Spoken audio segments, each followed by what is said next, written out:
Hi, everybody. Welcome. So wonderful to reset with all of you. The vision for the first part of our class is moving meditation. And we're going to start standing, and we'll slowly make our way towards the floor, towards our meditation seat, layer by layer. So by the time we arrive, we're ready to release the layer of the physical body and go into the deeper layers via meditation. So thank you for being brave and courageous and starting standing with me. Let's take a moment to shift the feet underneath the hips and let them come nice and wide, almost like how a pyramid has a really strong foundation. Give yourself that space. And when you feel comfortable, just pause. If it's okay on your balance, close the eyes.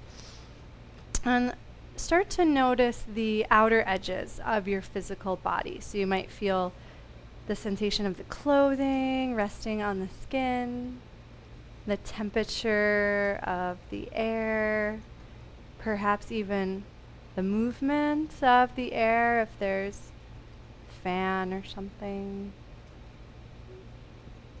And then try to feel the other side of your skin, the inside.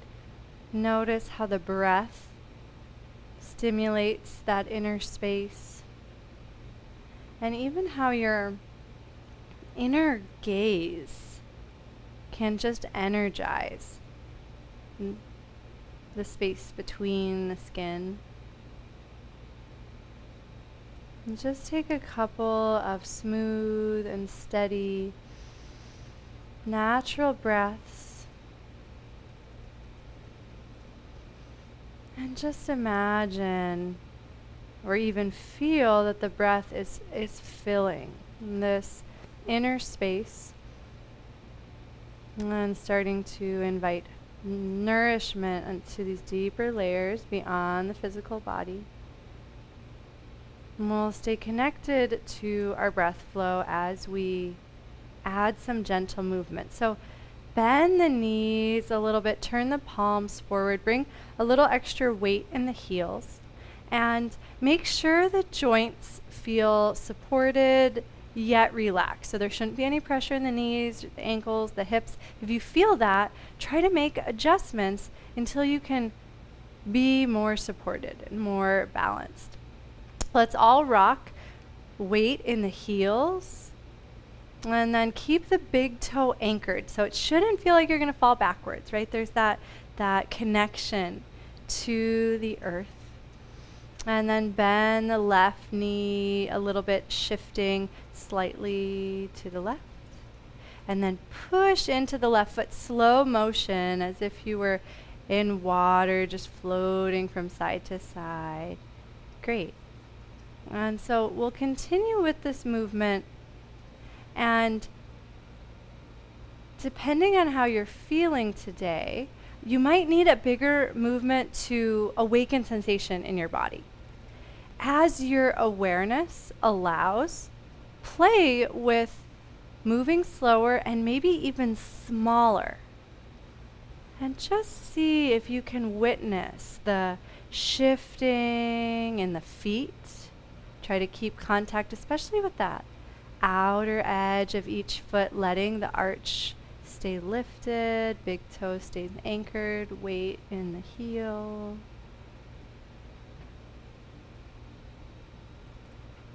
And then imagine each leg almost like an accordion. And so as that knee bends, it's almost like the whole leg just gently compresses and then expands. And compresses and expands with so much evenness that there's no pressure on the joints, right? It's like the whole leg, the foot, ankle, knee, hip complex is working in unison. The next time you come to center, pause there, let the arms relax completely so there's no effort, and just notice any sense of awareness having been built in the legs. And then start to roll the outer edge of the right foot to the earth. And a lot of people are like, oh no, like twisting your ankle, that's a bad thing. Twisted ankles actually come from really tight ankles and weak ankles. And so this is a safe movement as long as there's no pain. And if there is pain, just don't roll as much. Just start to make some little circles with the hips. And as you circle the hips, notice how the outside of that right leg lengthens, the sensations you're feeling in the ankle, and give yourself permission to modify. We're not trying to necessarily go for an intense sensation. We want to feel supported. We want to feel relaxed. And then let the hips go the other way. And as you do this, see if you can tune into the breath. So the physical movement massages the body, but the breath also massages the body. We want both of those tools. Hands can be on the hips if that helps.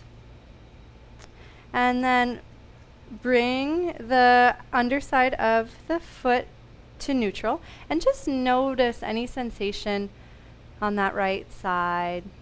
Notice how that foot's contacting the mat. And let's do the other side. So now the left foot rolls under, and it might be really asymmetrical. So don't expect to do it quite as much, or maybe it goes a little more. Just be open. And then start with your hip circles and use the hip circles as a tool to open up that lower ankle, that outer foot that's so often tight on people. Sometimes before I go for a walk or a hike, I do this, and I really notice a difference with how my foot contacts the earth for the whole rest of the time. And then go the opposite direction.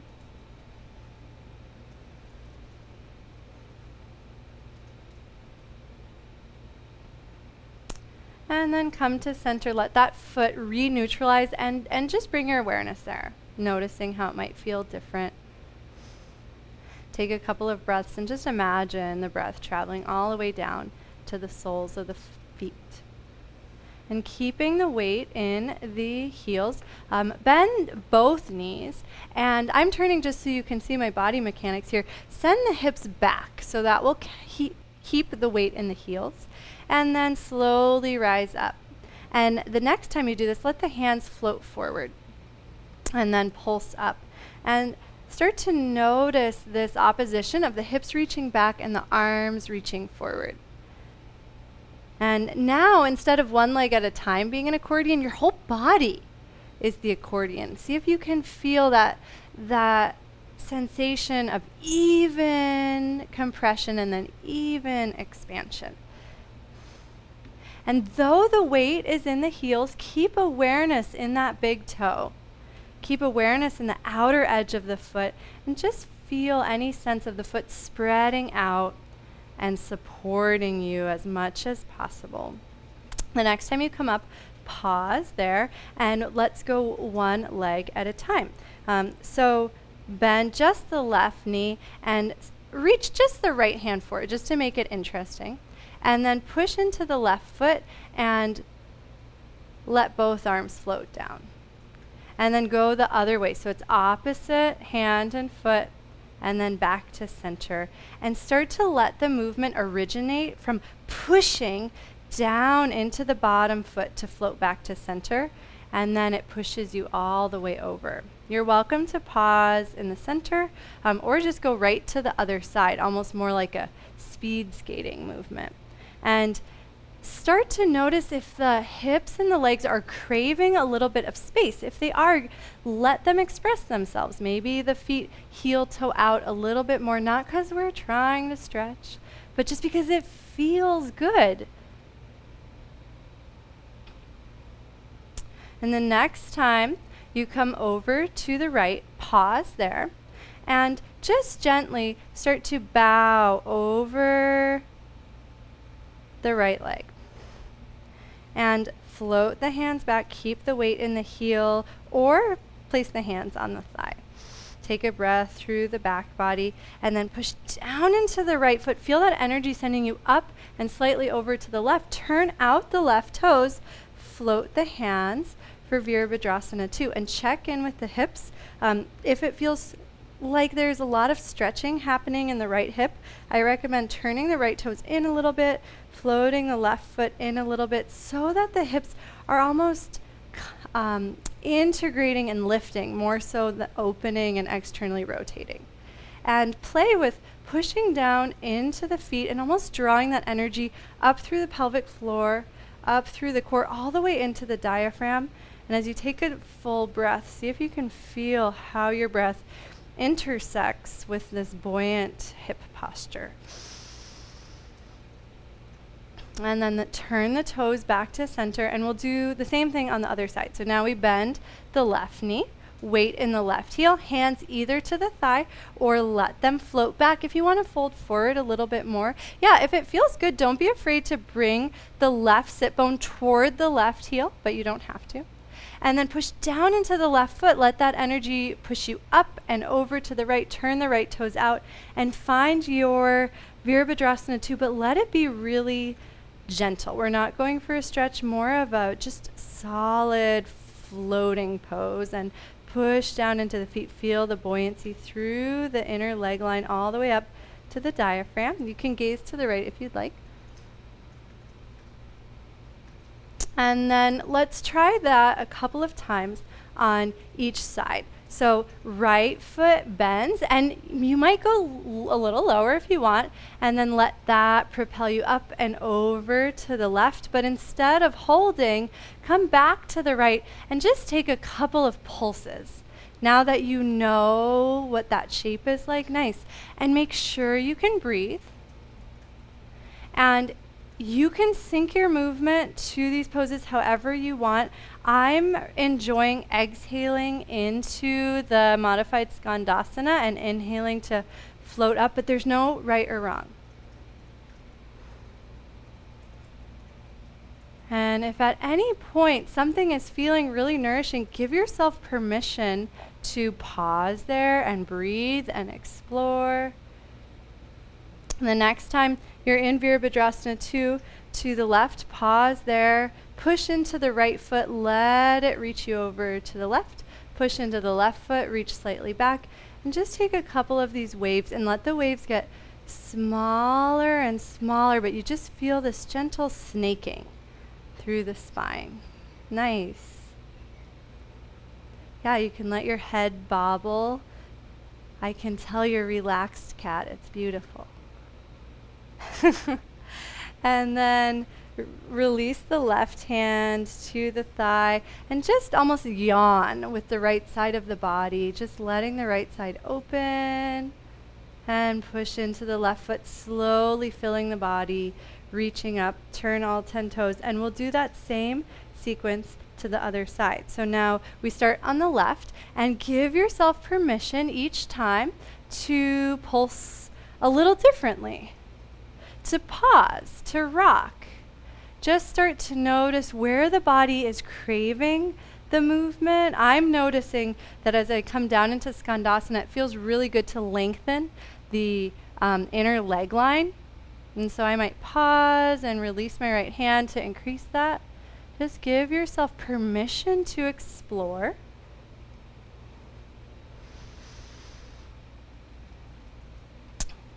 One more pulse. Try to feel the breath as you move. And we'll all meet eventually in Virabhadrasana 2. Take a couple of breaths and then just start to wave, and let the wave originate at the feet. So you don't even have to think about the spine, the arms, and the head. They just follow the pushing of one foot at a time. And then let the movement get smaller and smaller. Keep the weight in the right heel.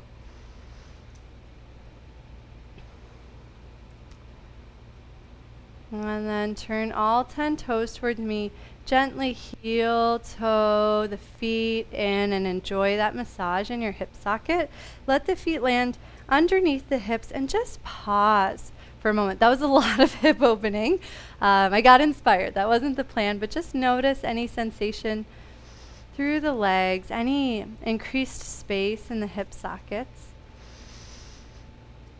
Watch the next couple of breaths and then just start to walk around your space a little bit slowly, consciously, but imagine you have like new legs and new hips and you just want to allow them to express themselves. You want to circulate the energy that you've accumulated.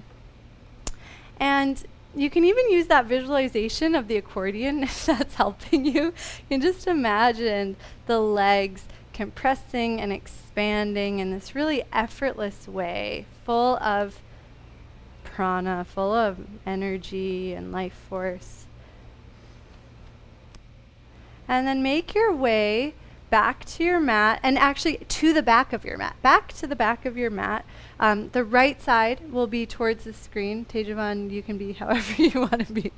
And imagine you've got two big, thick, heavy rubber bands on the ankles. Grab onto them and start to stretch them forward and up, and just allow there to be resistance as the front of the body opens, back of the body stays soft. Take a breath.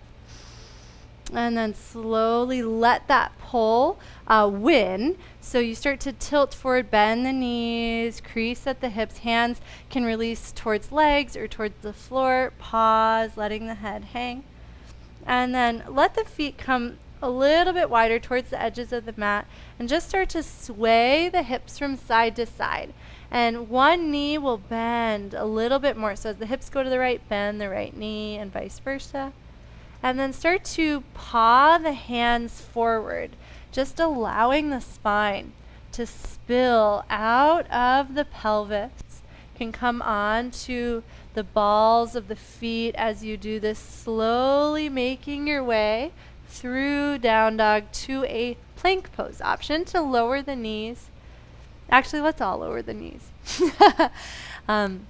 And just pause for a moment and keep that side to side movement going. So you feel a little bit more in one paw and then the other. Let that elbow bend and try to notice the sense of support behind the shoulder and in the back body. And then let one hand at a time lift. And even walk the hands back just a little bit so there's a little less effort in the shoulders. And just paw the hands out. Make sure you can still breathe. And then come back to center, walk the knees underneath the hips, and bend both elbows. Imagine your arms like little springs, and let them bend and spring a couple of times. And if that's feeling good, try bouncing into the hands so you actually get weightless for just a moment. And do that a couple of times. Let the wrists and the hands be really soft. Try not to think about what you're doing with the hands, but just let them land how they naturally want to land. And then you can start to change directions a little bit towards the left, back to center, towards the right. And every bounce should feel supported in wrists, elbows, shoulders, spine. So maybe smaller bounces, but maybe you use a little more power and you float a little higher. Just give yourself permission to explore. Nice. And then let's all meet at center and gently flatten the tops of the feet, push the hips to the heels, let the whole back of the body lengthen and slide the hands forward, forehead to mat. Enjoy a moment of stillness or push into one shin at a time and notice how the whole body gently melts in the opposite direction. The forehead gets a little massage. Imagine any burden that you've been carrying in your mind. Imagine it just disintegrating and dissolving and being absorbed by the earth.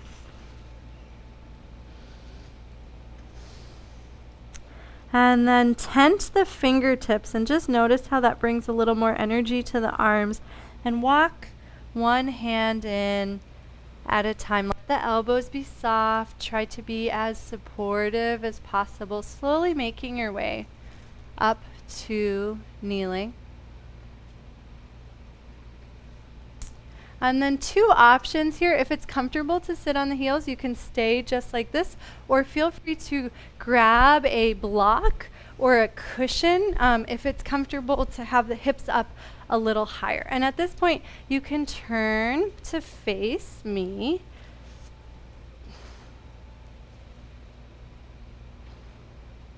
And place the hands on the thighs and allow them to start to slide down the legs and back up. You can give some squeezes to the quadriceps. Just make sure that the arms, the neck, and shoulders aren't straining as you do this.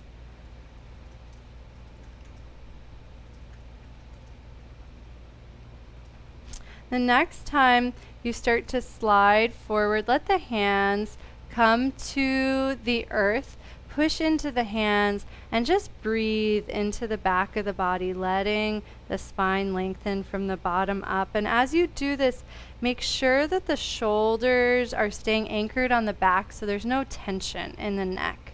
Try lifting the head a little bit and notice how the core can support the head even as the back of the neck stretches. And then push down into the shins, heavy pelvis, roll up 1 vertebra at a time, and just let the hands slide on the quads, but you're not doing anything, and just allow the body to float up as if you're being filled with helium. There's just this weightlessness. When you get to the top, let the spine be suspended. Let any tension soften. Observe the breath for a moment. And then let's repeat that. The hands slide forward. This time, give yourself permission to allow the hands to walk forward any amount. Now that you know the movement, you could even go all the way to Bhaktasana, or you could keep it more mellow. And then as you're ready to come up, push down into the shins and notice how that unweights the body and activates the deep core. Let the hands slowly start to glide in, and you don't want any strain in the neck and the shoulders. So if you're feeling that part of your body, see if you can lift up just a little bit and let your center carry the weight so the muscles in the shoulders and the neck don't have to do the heavy lifting.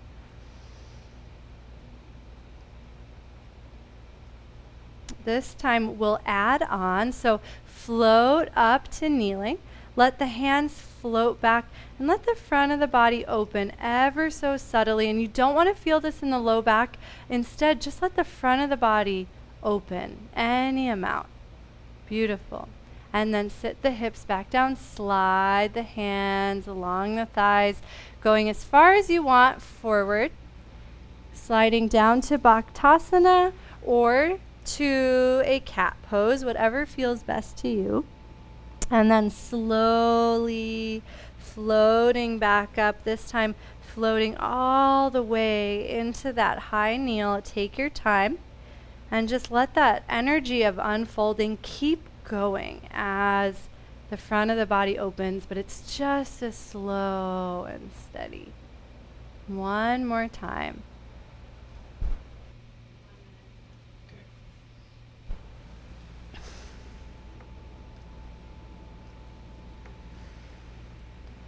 And let yourself be so engulfed in the sensation that you can take as long as you want for each moment to unfold.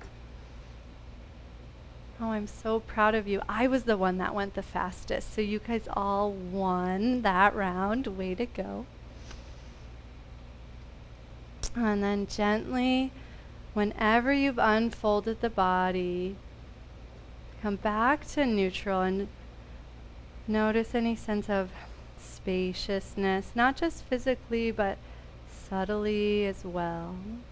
And let the hips float down. If you're not already on a cushion, now you can grab a cushion and make any adjustments to your seat so you can prepare to be as comfortable for the next 20 minutes, as comfortable as possible.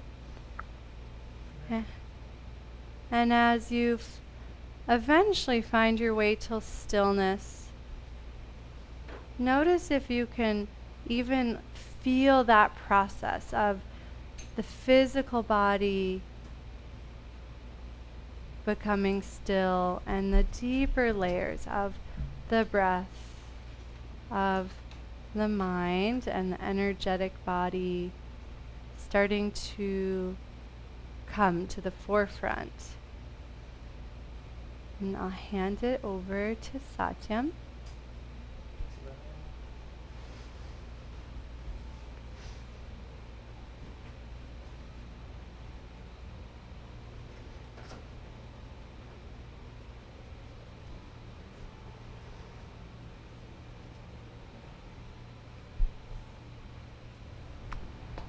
Namaste, everyone. There's no right Thank or you wrong. for being here. So for the last few weeks, we've been talking about maintaining that inner sparkle. And we've seen that the Shiva Sutras tell us that the best way to do that is to maintain your awareness, to hold on to your awareness. And if you've been playing with that, as we all do as yogis, you know that it's the holding of our awareness. It's the most challenging part of our practice. As Lakshmanjoo wrote in the Shiva Sutras commentary, he says, losing awareness is the great crisis in the yogic world, right? So it's something we're all working on and have been for thousands of years. Because we can all be present, like, for one moment, right? Take a second and be present, right? Go ahead. Okay, we can all do that for a moment. What does it take to be present for 2 moments, 3 moments, 10 moments? When we start to talk about holding our awareness, we see that there's 2 components. One that we have control of and one that we don't so much. The one we can't necessarily control is our mind. And I know that might come as a surprise. You're like, but wait, I thought that was the whole goal of yoga. Well, not necessarily. As Shambhavananda says in this quote right here, when we can do a mantra and keep our attention on it, we may not always stop thinking. But what happens is that we are able to tell the difference between our everyday minds and being focused inside. So we may not stop the commotion of our minds, but we may learn how to direct our attention in a different direction. And that's what we have control over, and that's what I want to work with today.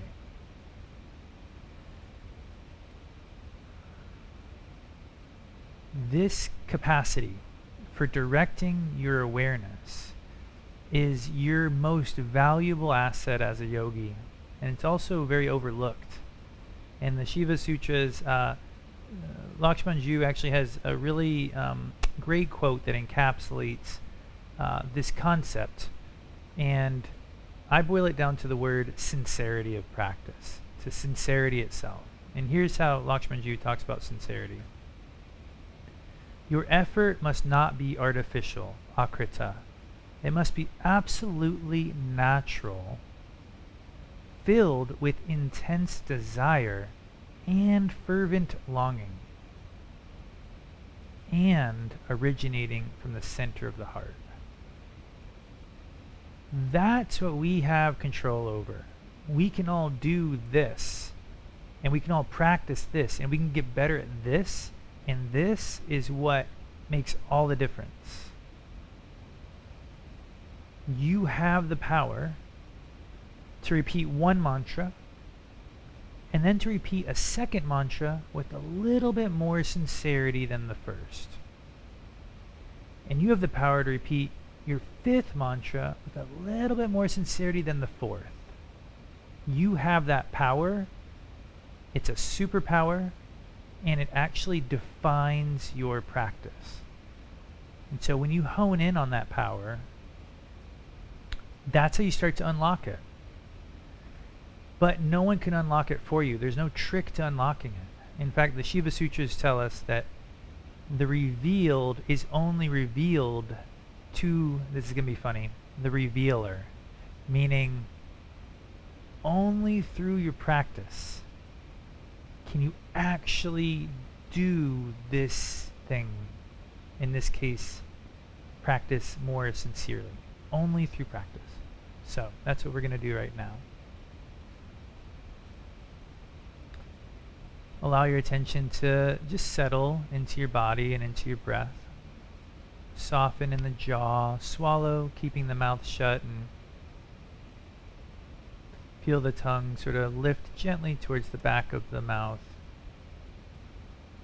Feel that lightness through the spine, softness through the shoulders and neck, and elevation of the crown. First finger and thumb together, breathing naturally through the nose.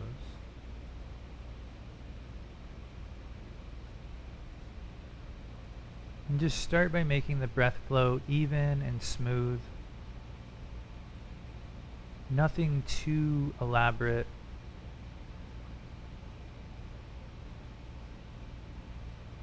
And as we do very often, you can try on the slight smile just for yourself, because as we see, a part of the sincerity practice is that it originates from the heart.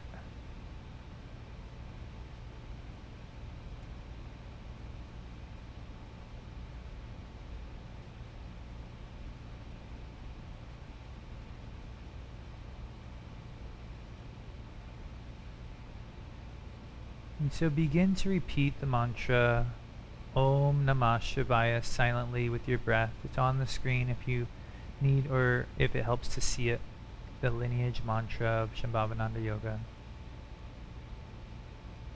Om Namah Shivaya silently as you breathe in, silently as you breathe out.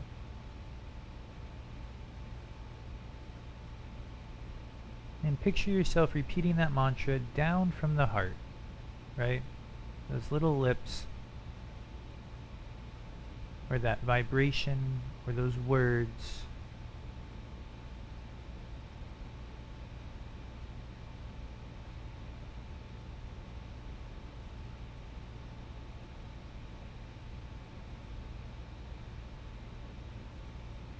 And hear yourself say this mantra. You're welcome to say it out loud if that benefits you at this stage. If you're very comfortable with the mantra, you might not need to. Hear it. Hear the sincerity of it.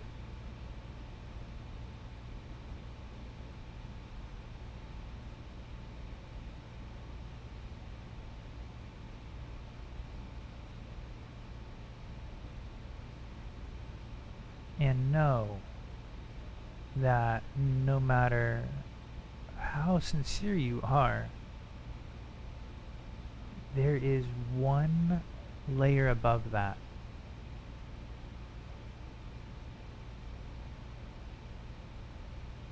This doesn't mean you have to say it louder or faster. In fact, the sutras tell us it must be absolutely natural.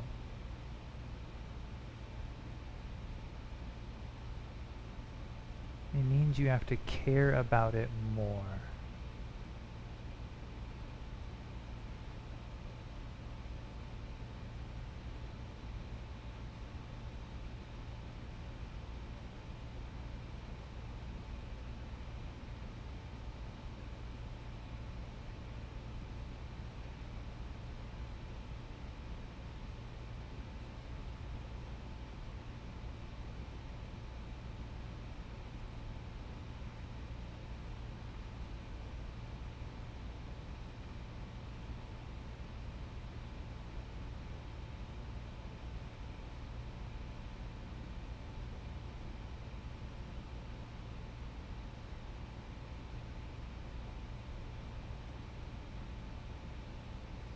Things will bubble up inside.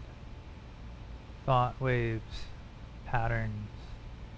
You may never be able to stop those thoughts. And that's not our work.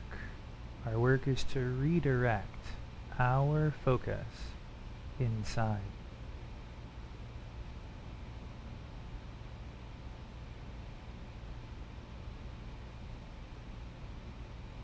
breath and the mantra, the stillness of your seat. These are all what point us inside.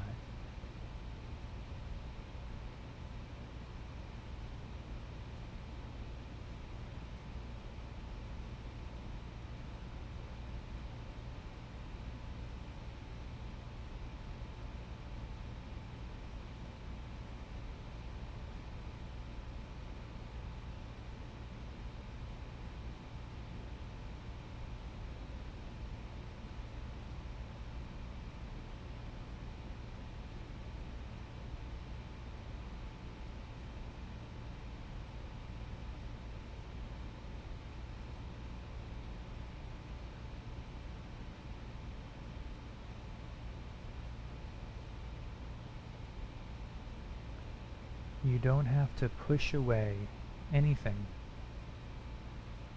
You don't actually even have to pull anything either. You just have to redirect your focus and keep redirecting it, holding this awareness.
This work is absolutely natural. There's no strain in it.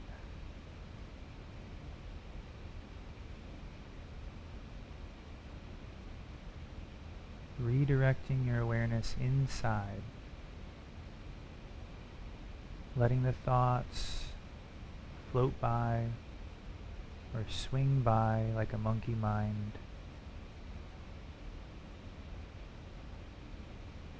Couldn't be easier. Let yourself sink into it, like relaxing in the sunshine.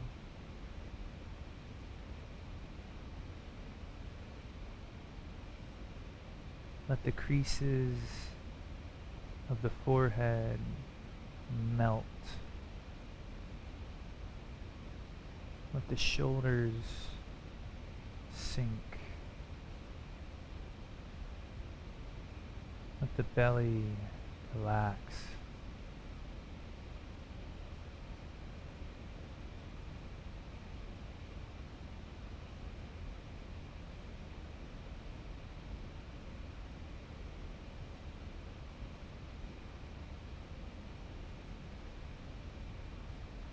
Om Namah Shivaya with each breath.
no matter what comes up, no matter how you feel like you're doing, the only thing that matters is where you put your energy right now. It's okay if you can't hold your awareness for minutes straight. But can you hold it for this breath?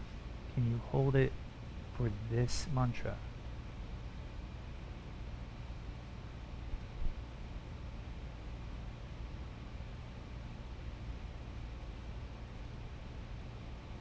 And can you hear the sincerity in your work?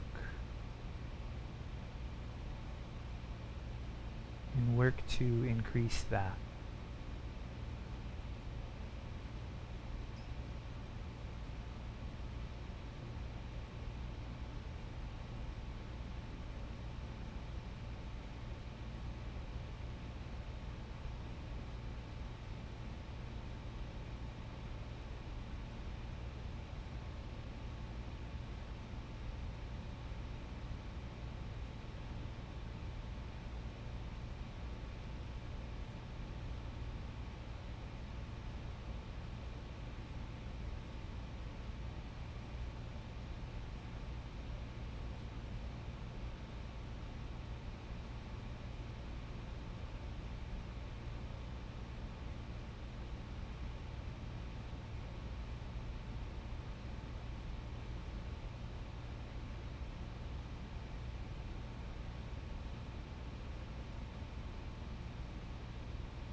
As we come to the final minute, once again let the slight smile crease the sides of the eyes.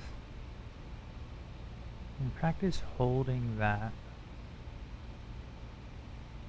And feel if in that slight smile you can relate to those words of the sutras on sincerity. It's absolutely natural. It's filled with intense desire and fervent longing, and it originates from the center of your heart.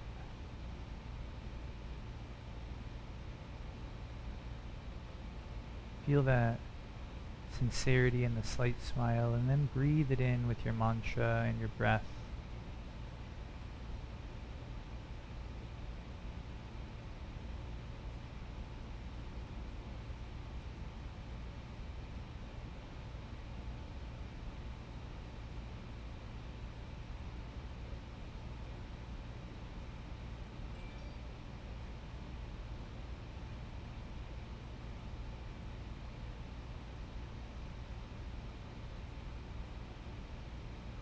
So as we transition to the end of class, just know that there's a lot of ways to hold your awareness. Maybe it's with a mantra, maybe it's with your breath, maybe it's with a slight smile. Or maybe it's with checking in with the sincerity that you feel in your practice. and focusing on increasing that. So, namaste, everyone. Thank you all so much for joining us here at the end of your week, beginning of your weekend. Come on in. Have a great weekend, everybody. Aloha. I hope you feel reset. Cool.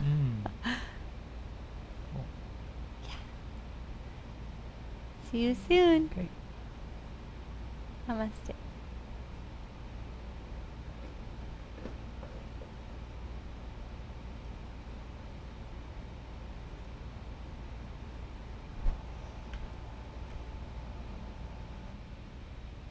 Who was it?